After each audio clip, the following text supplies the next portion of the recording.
Today I'm in company of Bernhard Ruchti. I'm in St. Gallen in Switzerland. And I am Diane Kolin. I am a musicologist from Canada. And my interest is in hearing music differently. I came across Bernhard's work called the Atempo project 2 years ago. And I found it interesting because it considers another approach to tempi and to historical metronome markings. And I wrote an article about his work. So today I wanted to know a little bit more about you. And thank you for receiving me in St. Gallen. Thank you for having me. So when did that start, this interest for slower tempi? Well, it goes quite a long time back. I remember when I started doing my studies at the conservatory in Zurich that this was already something that evoked my interest. I didn't have many opportunities to really dig in more, but I remember that within my organ class, the encounter of Franz Liszt's Nose Fantasy was really a big awakening experience for me, also in that regard. So it's something maybe, that has found my interests for most of my professional life.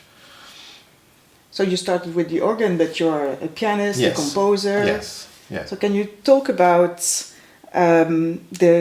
when you were exploring these tempi, and you didn't start exploring that deeply before these years where you got this interest in that. So what did you do when you started to believe that there was another way to consider tempi? Did you talk about it to your teachers? Did you get interested by going to conferences, by reading about it? You mean during my studies or more recently, or both? Both. Well, during my time at the conservatory, I remember that very often, mainly in my piano classes, I would sort of feel the interest in playing things more slowly, because I thought it would bring out the details more, it would become more profound, in my opinion.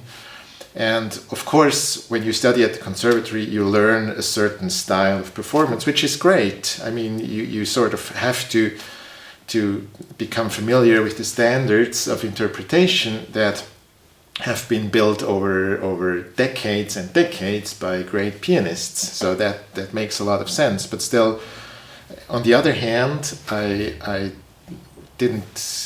was unable to really explore that more. It was a little bit different in my organ class, because my professor back then, he was also in a way interested in different approaches to music. And I remember very well when I studied the Nose Fantasy of Liszt that we talked about that. So we talked about the documents that tell us that this piece was performed with a longer duration historically than we are used to today. So that gave me more space to really to start exploring different approaches to music in terms of tempo. But in terms of the piano, it occurred much later. And this led to you also participating in when you were researching about it. You also participated to conferences, yes, right? Yes. So what were the main problematics that you encountered when you were talking about this subject in conferences? Well, I mean, when I started doing that research, which was mainly, I guess, 5 years ago or 6 years ago. I mean, I was always interested in the topic, but then that's when I really started doing proper research on the matter. And I discovered the problems of metronome markings, for instance. I read a lot about different theories to explain excessively fast metronome markings in the works of Beethoven or Chopin or Schumann. And I also discovered that there was a lot of controversy about those theories. For instance, the theory that people may have counted a full beat instead of a single beat, the so-called double beat theory. That's something that is not very well accepted in a big part of the musicological world, which is a reason perhaps why it interested me even more.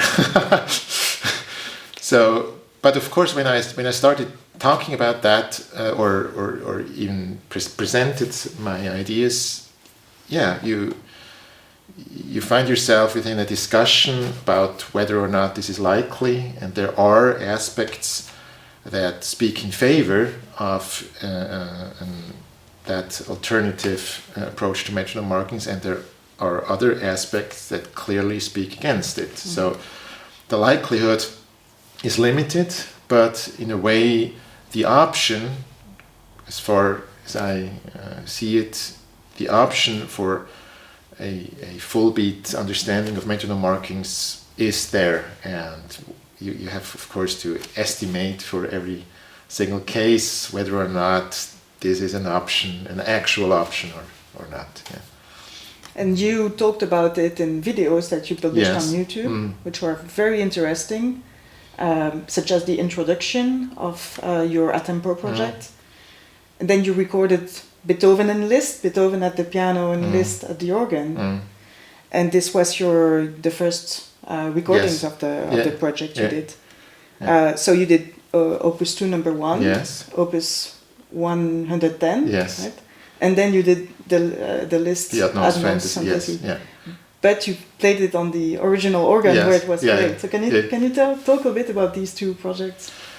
Well, Beethoven was the first recording within the Atempo project. That was the time when I decided to create a project out of this. Because, you know, when you participate in discussions about, for instance, the double beat theory, it's always a little bit the same. You can discuss like for hours and hours and hours, and you can throw sources at one another.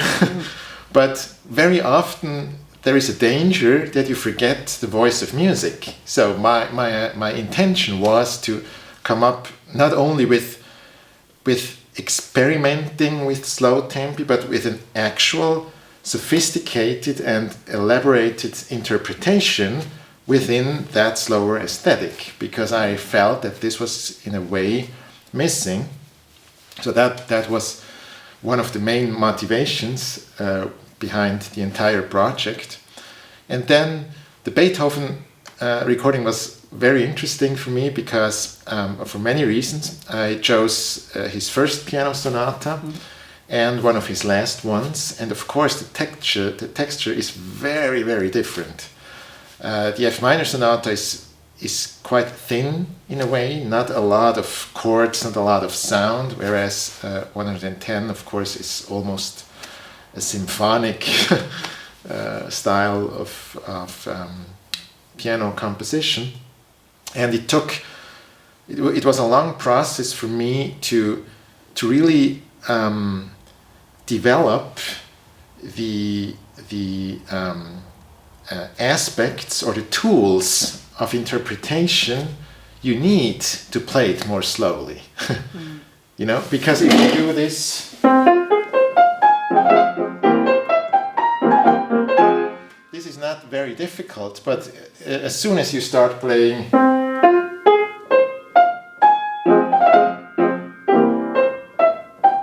you have to sort of say something with this simple F minor chord.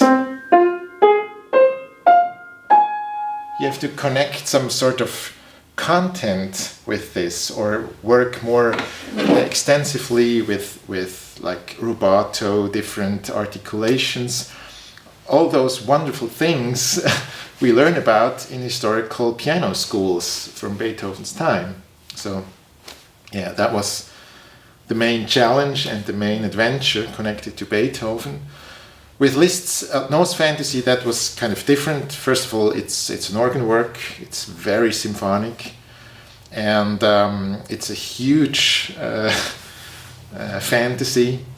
And the connection with the actual instrument was probably one of the most exciting things about that. Just to be in that room where this famous performance under Liszt's direction took place, and to play it with the same sounds, and to try to realize the duration that is reported by numerous different sources. So the approach was kind of different, but it was the same discovery of aesthetical tools to play more slowly in a convincing way, if that makes sense. It makes sense, and I think the idea of starting with the duration that was reported and documented, we knew it was 45 minutes. Right? Yes. So this is a really interesting approach. So what did you do after that? You did Schumann and Chopin? Yes. What was your approach on these?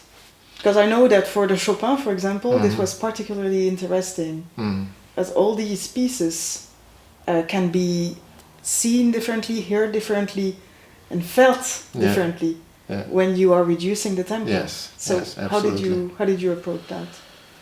Well, so after Beethoven and Liszt, I decided to choose two more works in terms of that double beat approach to metronome markings. And the Schumann Fantasy is a very good work to kind of explore that, because it's very free. Its metronome markings are fast, particularly for the second movement. It's very, very fast.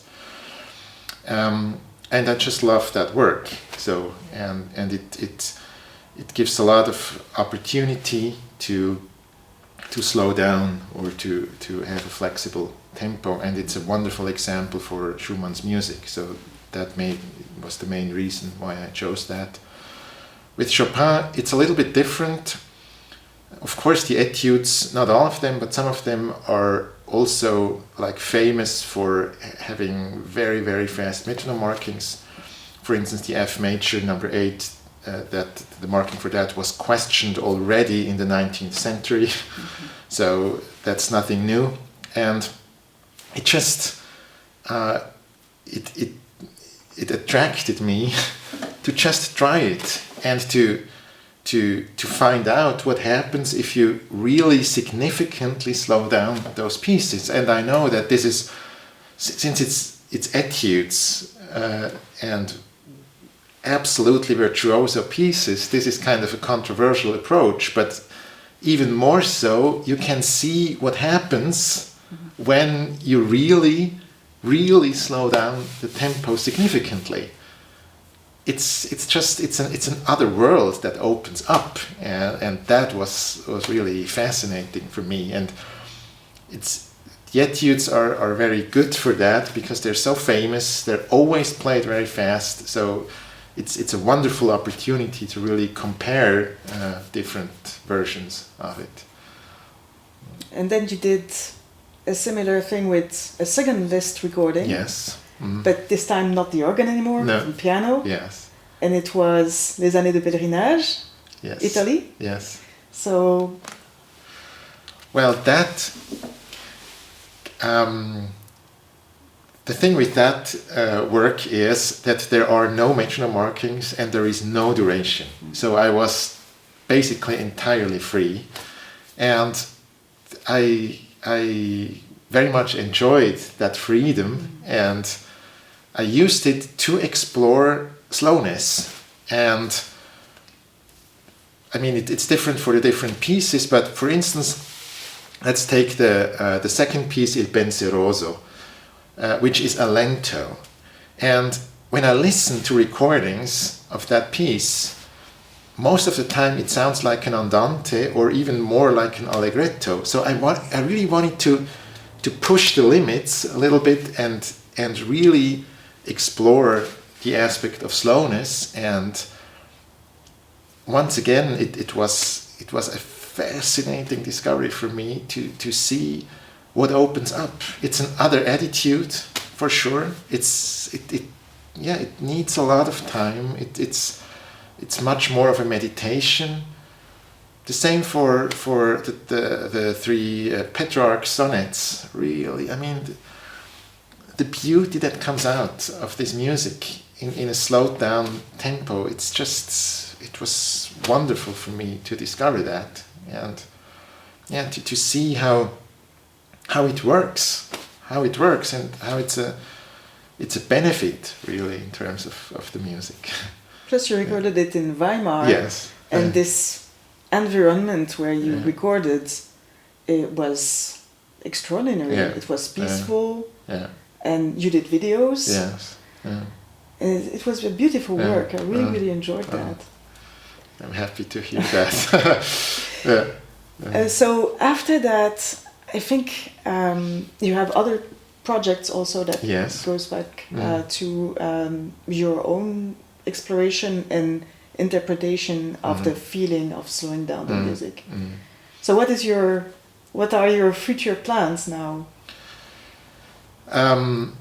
Well, there is a second season of the Atempo project, so to speak, which will start with two Beethoven recordings, the Hammerklavier Sonata Opus 106, and three smaller Beethoven sonatas, the Pathétique, the Moonlight, and Opus 90. And I decided for that second big part of the Atempo project to really focus on the music itself. And I mean, metronome markings are important, are a wonderful source, but how can I say that?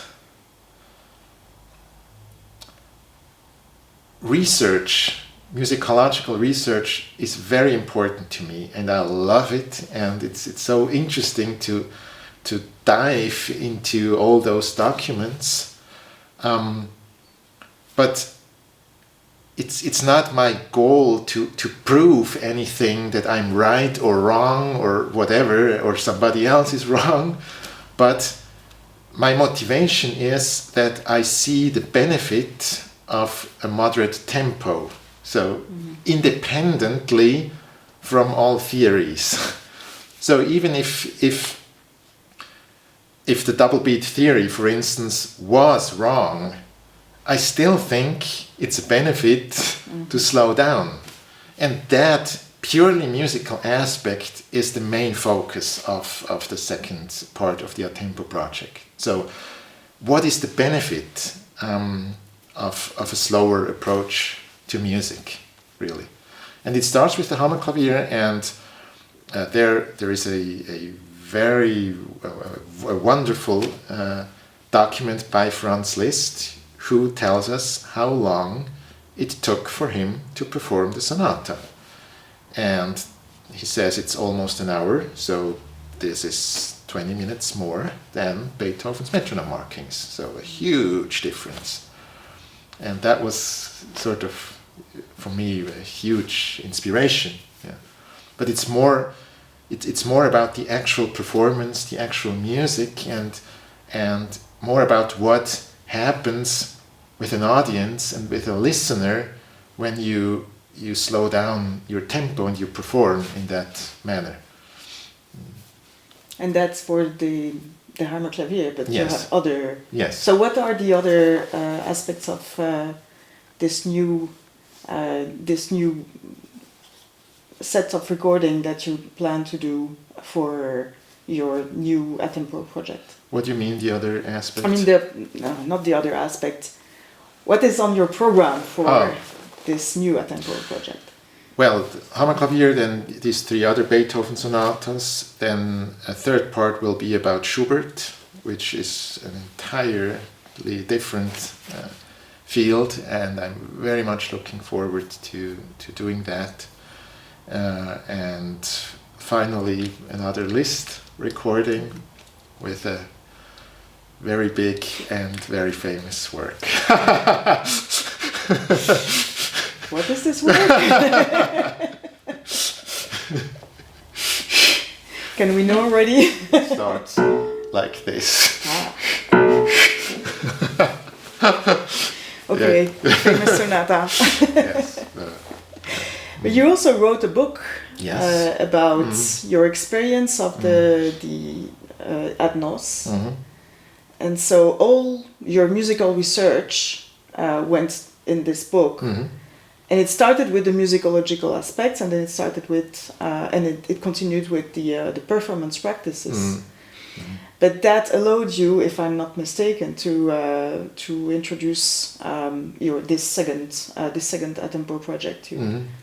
Yes. So that's good. Yeah. Okay, thank you very much.